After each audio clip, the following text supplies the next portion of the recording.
Hello everyone, and for the first time in a little while, welcome back to Fallout Wasteland Warfare. Now the new season is still a bit away. I'm not 100% confirmed or convinced where I want to take it just yet, but I did allude at the end of the last season to a small mini-series bridging the seasons, and that is what you're seeing today. The first of a three-part series of Grognak, or at least the man who reversed himself as Grognak the Barbarian, recounting some tales, some might say tall tales, of his adventures, and he is the narrator, so actual reality may differ to what is shown.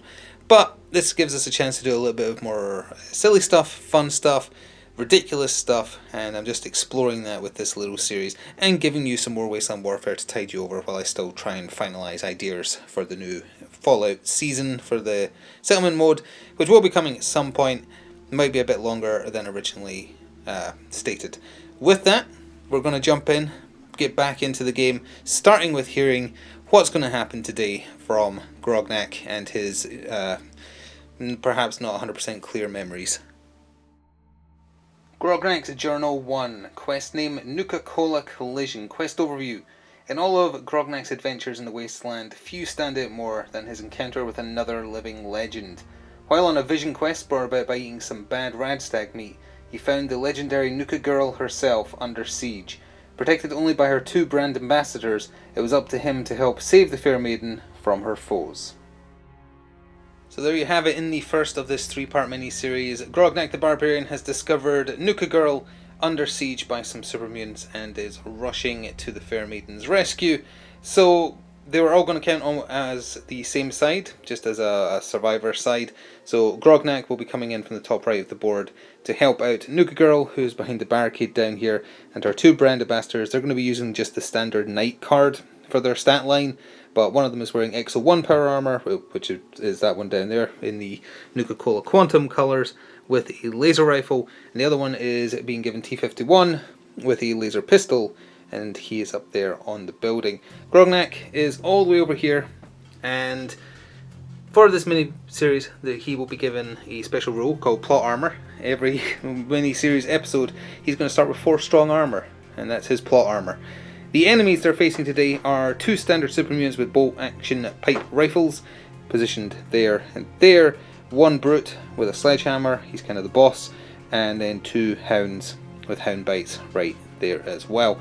Instead of using the normal AI matrix, when one of the super mutants or mutant hounds activate, 50-50 chance to either roll objective or just wanting to murder. And if they want to murder, they'll go after the closest threat. If they roll objective, they will specifically either try and get closer to or shoot Nuka Girl.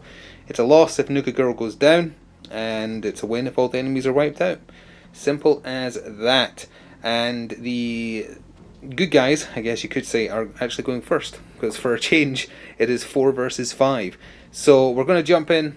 I think I've explained everything. We're still doing event cards at the end of every turn, and other than that, standard gameplay routine.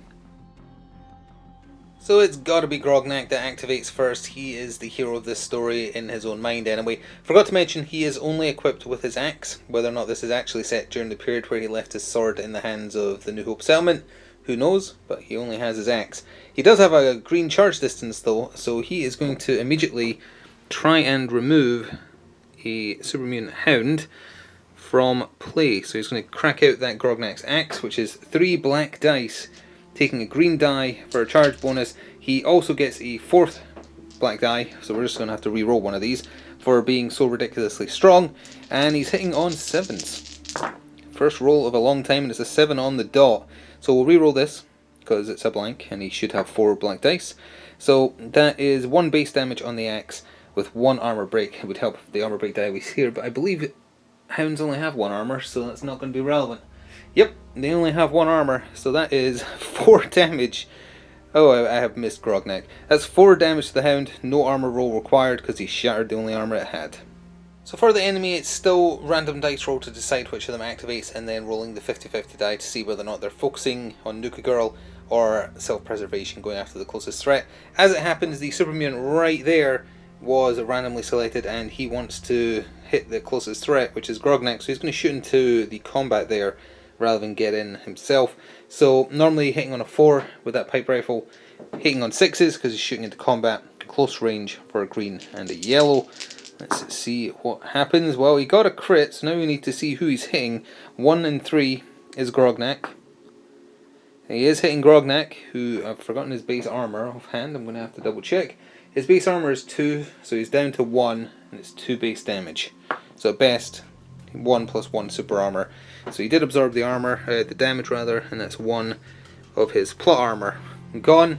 But the super mutant gets another shot.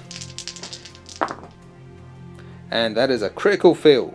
As long as the enemy keeps rolling those, that's perfectly fine. The Nuka-Cola Quantum themed X01 brand ambassador, we're going to call them, activated and moved up behind these barrels here in order to get a clearer line of sight at the super mutant over there. Because he's moved, you can see enough of him that we're not going to give cover for that shot. It is long range with a laser rifle though, so yellow plus blue, chance to set him on fire if it goes well enough. And because we're using the night stat cards for these brand ambassadors, they're hitting on 6s. And that is a 7 that doesn't come down at all. What would the ball caps have done? Set him on fire. Yeah, that would have broke all his armor and set him on fire. That would have been the perfect roll. And sadly they can't use luck or anything like that, so nope, it's just a miss.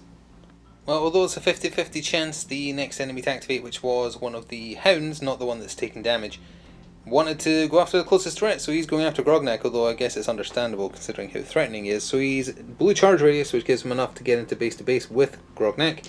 He's getting an extra green die for his charge bonus that was randomly selected, extra green for outnumber bonus, and then the rest is your standard mutant hound dog bite on 6s. And that is not a 6, that is a 9, that comes down to a 7, so that is a swing and a miss.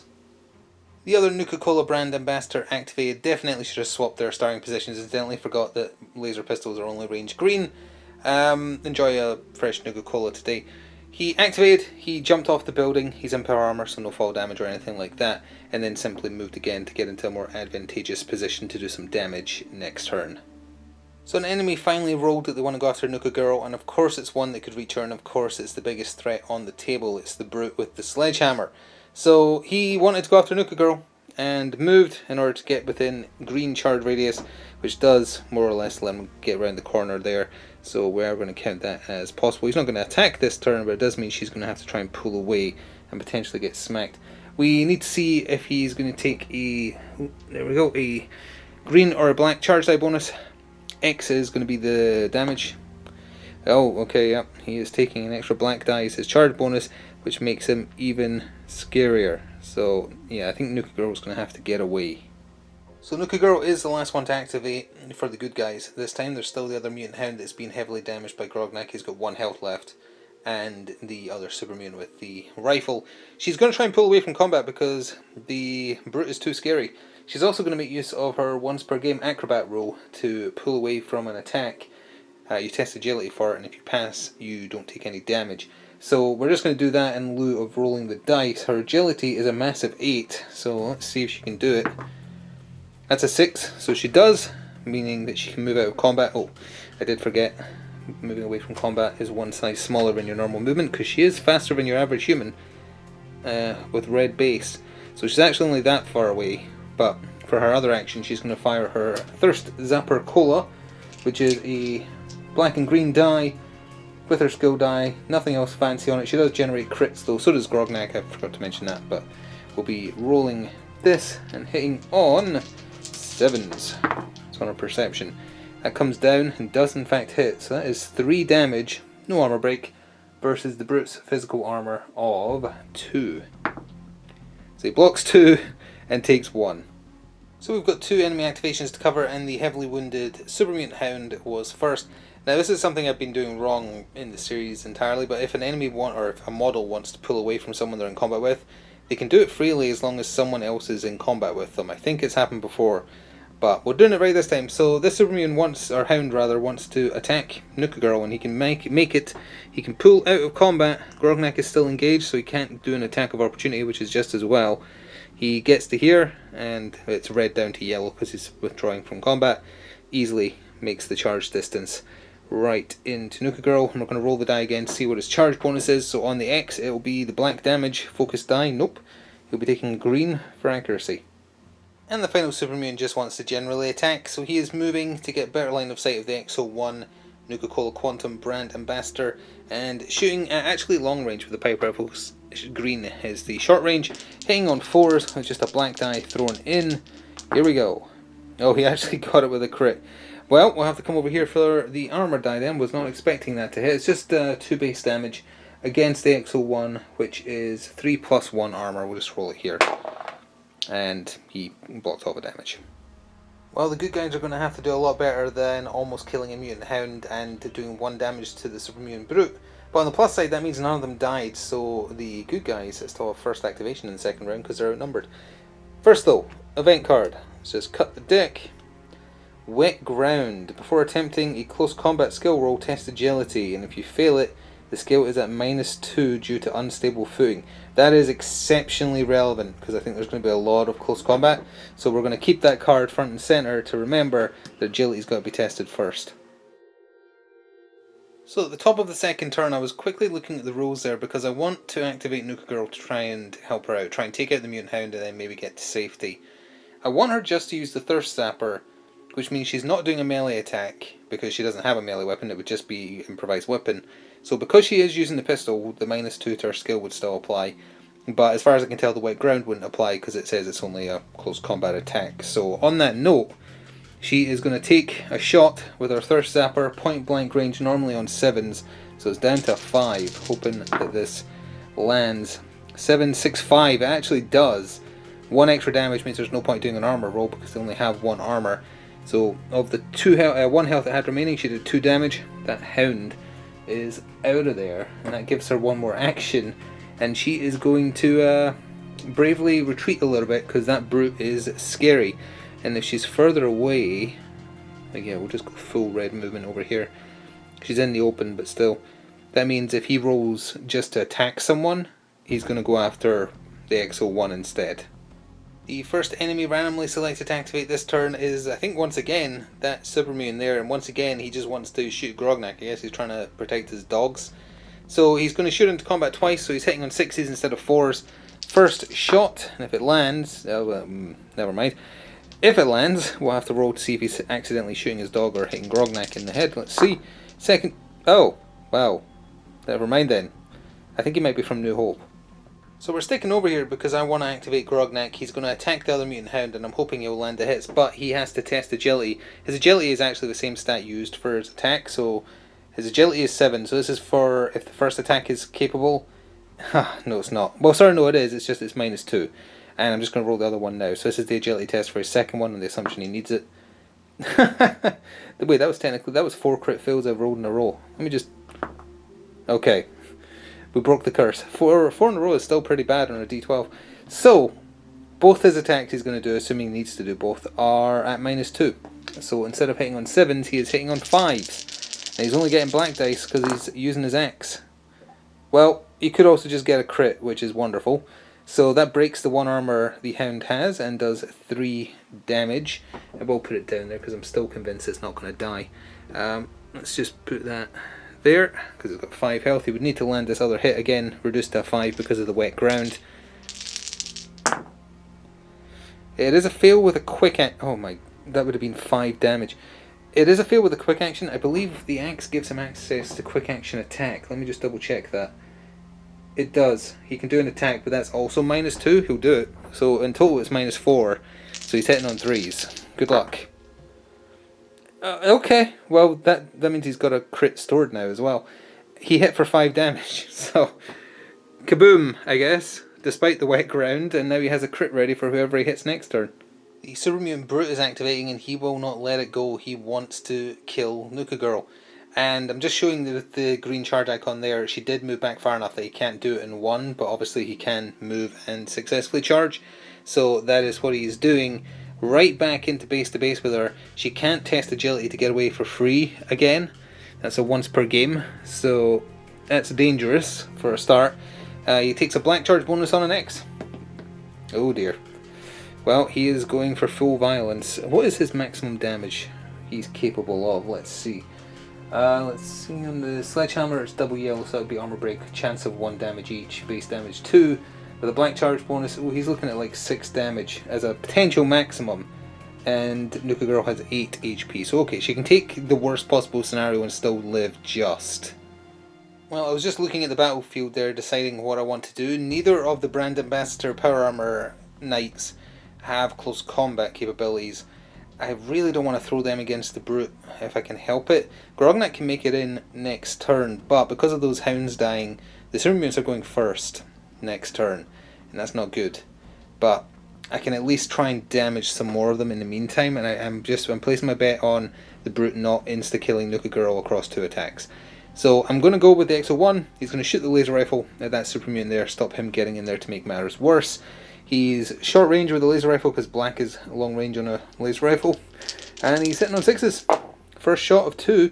That is a good start. The nuke sadly does nothing on the laser rifle, but that's still 4 damage versus the energy armor of a box standard super mutant, which I think is 1. Yes, it is.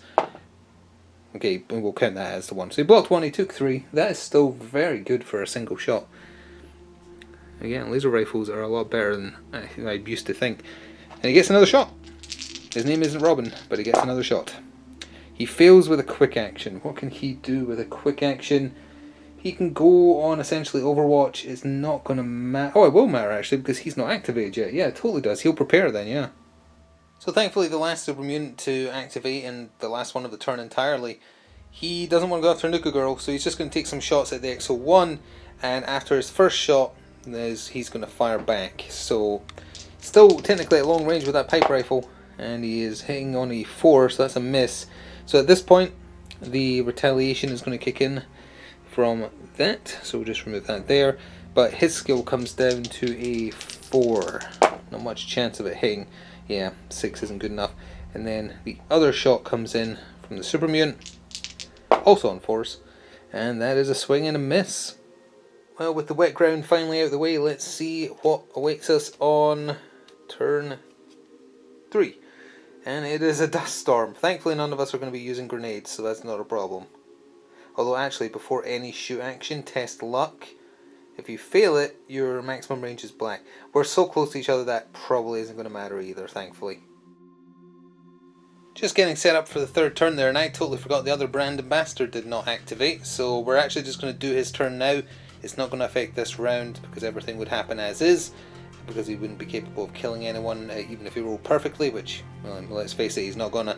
So this isn't going to count as his turn for turn 3, but we're just going to do it now. He is moving in order to see the wounded super mutant and shooting that laser pistol with a green and a yellow on 6s. So it did actually hit. It broke the 1 armor he has, so it did 2 more. So he actually almost did it. If that had been a damage point, and if the armor roll had failed, which it would have, that actually would have killed him. So no, 1 more damage though. So now at the proper start to the third turn, it all could have ended right here if the Brute had activated and potentially got a double swing off against Nuka Girl. I swear to you it is random, but it's this super mutant again, and it is random. I'm really doing a roll to decide who activates. So he's also not going after Nuka Girl. He is once again just really wanting to murder Grognak, so he's going to shoot him point blank twice on 4s. And that is a 6 that comes down to a 4, so it does hit. Grognak has 2 physical armor, I believe. Yep, so this is down to 1 armor. Well, 1 plus 1 because it's super armor. So that absorbs it, and some of that plot armor gets shredded. He's got 2 left. And there is another shot coming in at him.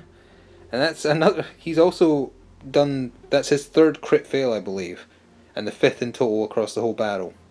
Although he can't attack this turn, I've got to move Grognak in. So he moves red, charges green, getting him in there to help out Nuka Girl. Obviously the Brute could still roll, hey, let's go after Nuka Girl, in which case this is still really bad. If he doesn't know, he has Grognak and he'll go after Grognak. Or actually, we'll probably have to roll, I guess, because they're both the equidistant and its closest threat. So, well, you know what, let's do all those rolls on camera for a change to see if he's the one who's activating, because he's got a 50-50 chance of activating. So let's say on, because it's either him or that super mutant over there. So on the X, he's activating. Alright, it's the other super mutant. So we don't need to worry about it right now, which means I get 1 more opportunity to do something about it. I could pull Nuka Girl away from combat without hindrance because Grognak's there, so actually that's perfect. So that other super mutant wants to attack Nuka Girl, so he moved up and is going to shoot into at long range at that combat there. So, and it is in range blank as per the event. So he is rolling just a black die at long range, and we'll assign hits if indeed he lands his hit, which even with combat no, it would be 6, so no, he missed anyway. We know the Brute's activating next, so I had to pull Nuka Girl out of combat to spare her the wrath of the sledgehammer. Pulling back over here, I assume you're allowed to go in that direction. And she's going to take a shot at that super mutant, try and kill them with the Thirst Zapper on 7s. And that is a 9, 8, 7. It hits, breaks his 1 armor, and kills him. Also, I forgot about this, she now has a crit stored up, so she can use that next time. But he had 5 damage, that's 2 more, and they only have 6 health, so it's looking good at this point. Although now, you know what, let's just keep rolling, because we know it's the Brute, and we know he... Actually no, we don't know, he might pull away from combat, let's check. So on the X he goes after Nuka Girl, that's how I've been doing it. No, so he is staying in combat, so he's going to take some hefty swings at Grognak. So let's just do this. So 2 yellow base for the sledgehammer. For the first attack he is taking a black charge bonus, yes, and he is strength 8, so he's getting a black die for extra strength too. So that's his roll for the first swing, and then we take away a black die for the second. And he is hitting on 8s, so he's got a good chance of landing this. Although actually, doesn't Grognak make that slightly harder? No, he gets extra strong armor against close combat, and that's what it is. Which I kind of forgot about earlier, to be honest. Obviously a massive hit breaks all of his armor, even if you include the extra. So that is 2 damage versus his 1 super armor, and then the +1 there, although I think you can only use 1 at a time. So he takes 1 damage and loses... I might be misremembering, it's been a little while, but I think you can only ever use 1 source of strong armor. You can't stack them. If I'm misremembering that, by all means you can let me know. So remove a black die, do it again. And that is a 6, yeah, it hits. So no armor break this time though, so he is 2 plus 1 against 3 damage. And he blocked it all. Yeah, okay, he lived. Well, there's a nice view of every surviving person on the battlefield, and it's just over to the 2 brand ambassadors there. We're going to start with the T-51 because he doesn't need to move and can take 2 pot shots at the other bog standard super mutant there with his laser pistol. First shot on 6s, not good enough on a 7. Try again. Oh, that's a hit. He gets his 1 armor against 2 damage. Doesn't block it, so he takes 2 damage. Let me just reach over for damage. That was unexpected. So there's his 2 damage. Now for the other one, we can just do him real quick. I don't want him to get into combat. I think Grognak can handle that for now. But I also am not sure that's far enough to see. It might be. Yeah, that's enough. So he'll just stand right there and fire a close range laser rifle shot, which is blue and black. Hitting on 6s. 7. 2 shots that failed by 1. Oof. Well, we are venturing into turn 4. Let's see what we're getting. Distant gunfire, aka nothing. We're in for a mighty fight because to get turn 4 started, the Brute is activating and did not want to go after Nuka Girl, thankfully, because she's right there. He's going to continue smacking Grognak, so we've got 2 hits on the same dice without charge bonus as last time. A 10 is a swing and a miss no matter how you cut it. And if he doesn't kill Grognak, which even if this is maxed out, he will not, he's getting a crit to his face to start with, so let's see what happens. Well, there's a crit of your own, I guess. So that is 3 damage against just his super armor. So the super armor just absorbs the 1 extra and he takes 2. Well, it's time to see what Grognak can do, starting with that crit, meaning you don't need to roll the skill die, it automatically hits. You're supposed to just roll the extra stuff it says in the crit, but to make them feel more bombastic here, since there's so few models we use that actually have crit capability, we roll everything. So it's actually +1 black die again, but you know, 3 max we have. So 2 extra yellow dice thrown in for the crit, 1 extra damage, and on a bottle cap it breaks legs. And no need to roll for a skill because crits hit automatically. Alright, so it breaks 1 of his armor, 2 extra damage. The crit itself does 1 extra damage, so that is 4 coming in against 1 armor. He actually did block the 1 and took 3, so that's fine. Let's just bung that in. That's right there. And then, oh wait, 1 more black die. Sorry, just it might matter. Yeah, as it turns out it doesn't. Fair enough. So then we'll just do a bog standard hit. Those disappear. Skill dice comes back in. The rocket just fell off the top. I guess their fight is so earth-shattering. And that does hit on a 6, so that is 4 damage again, but this time on 2 armor. blocks 1 and takes 3. Is that enough to kill him? I'm going to have to add up on the spot here. Where's another point of damage? There we go. So that was 3 more right there. Wait, no, 1 extra black die. I keep forgetting. That time it matters because it's actually another point of damage. So remove that 1, replace it with another 2.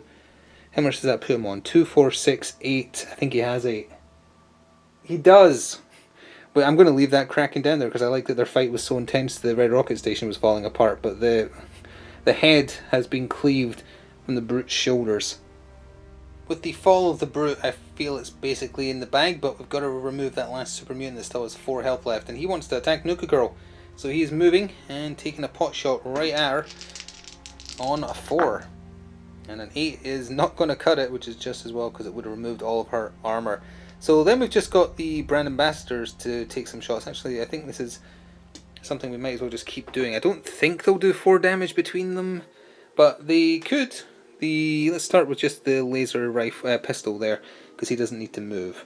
So he can just fire at close range, which is yellow and green. I had what I needed. So sure, let's do his 2 shots and see if we can finish this off right here. 8, oh, it comes down to a 6, so it breaks his 1 armor and does 2 damage.